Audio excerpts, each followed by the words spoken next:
Israel Hezbollah దాడులు మరింత ఉధృతంగా మారాయి. హెజ్బొల్లా ఉగ్రవాదులు డజన్ల కొద్దీ రాకెట్లను ఇజ్రాయెల్ పైకి ప్రయోగించారు. టెల్ అవీవ్ సమీపంలోని ఇజ్రాయెల్ నిఘా సంస్థ మొసాద్ ప్రధాన కార్యాలయంపైకి బాలిస్టిక్ క్షిపణిని ప్రయోగించామని హెజ్బొల్లా ప్రకటించింది.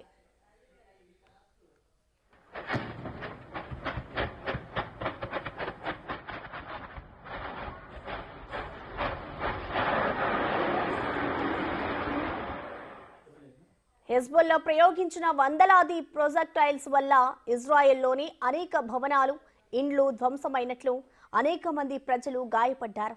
ఇజ్రాయెల్ బుధవారం జరిపిన దాడుల్లో 51 మంది మరణించారని, 223 మంది గాయపడ్డారని లెబనాన్ ఆరోగ్య మంత్రి తెలిపారు. తాత్కాలిక శిబిరాల్లో 27,000 మందికి ఆశ్రయం కల్పించినట్లు లెబనాన్ అధికారులు చెప్పారు.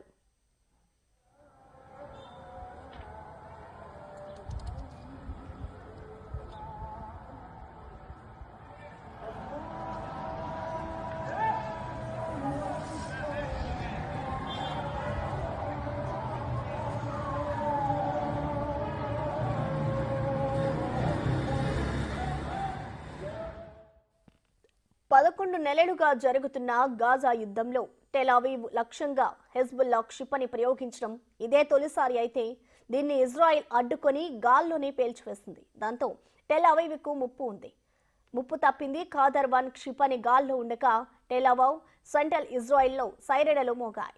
తమ కమాండర్ల హత్యలకు ప్రతీకంగా మొసాద్ కేంద్ర కార్యాలయాన్ని లక్ష్యంగా చేసుకుని ఈ దాడులు చేసినట్లుగా తెలుస్తోంది.